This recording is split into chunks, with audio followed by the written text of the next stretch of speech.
ফুটবলে একদিকে আমাদের সুপারহিরোরা প্রথমবারের মতো ওয়ার্ল্ড কাপ খেলবে এবং তাদের ডেবিউট হবে ওয়ার্ল্ড কাপে, এবং আমরা এই বিষয়গুলো নিয়ে খুবই বেশি এক্সাইটেড।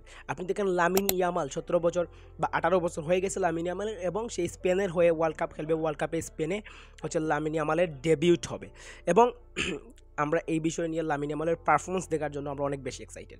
এখন দেখেন নরওয়ের হয়ে আর্লিং হালান্ড প্রথমবারের মতো ওয়ার্ল্ড কাপ খেলবে, এবং নরওয়েকে ওয়ার্ল্ড কাপে কোয়ালিফাই করছে কিন্তু আর্লিং হালান্ড ক্যারি করে, এবং এই বিষয়ে নরওয়ের হয়ে আর্লিং হালান্ড যখন ওয়ার্ল্ড কাপে খেলবে, আর্লিং হালান্ডের পারফরমেন্সটা দেখার জন্য আমরা খুব বেশি এক্সাইটেড।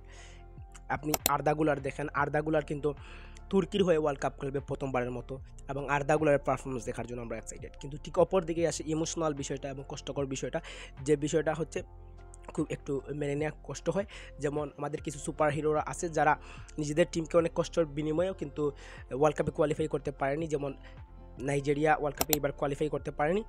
ভিক্টর ওসিমান হচ্ছে আমাদের সুপার হিরো নাইজেরিয়ার।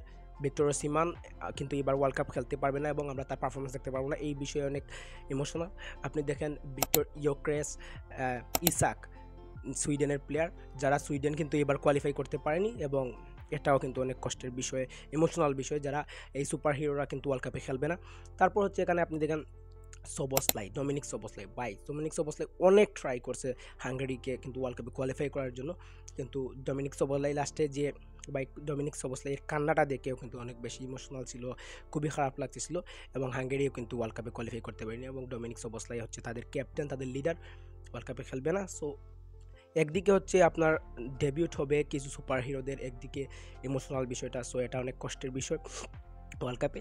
সো যাই হোক, আমরা লামিন ইয়ামাল, আর্লিং হালান্ড, আর্দাগুলার এই প্লেয়ারগুলার পারফরমেন্স দেখার জন্য এবং অনেক বেশি এক্সাইটেড, এবং হয়তো অন্য কোনো ওয়ার্ল্ড কাপে এদের হাঙ্গেরি, নাইজেরিয়া কোয়ালিফাই করবে, এবং আমরা সুপার হিরোদের অবশ্যই পারফরমেন্স দেখবো। সো আপনাদের কী মনে হয় লামিন ইয়ামাল, আর্দাগুলার এবং আর্লিং হালান্ডের পারফরমেন্স ওয়ার্ল্ড কাপে কেমন হবে, এবং স্পেন কি ওয়ার্ল্ড কাপ জিততে পারে, এই অবশ্যই কমেন্টে জানাবেন।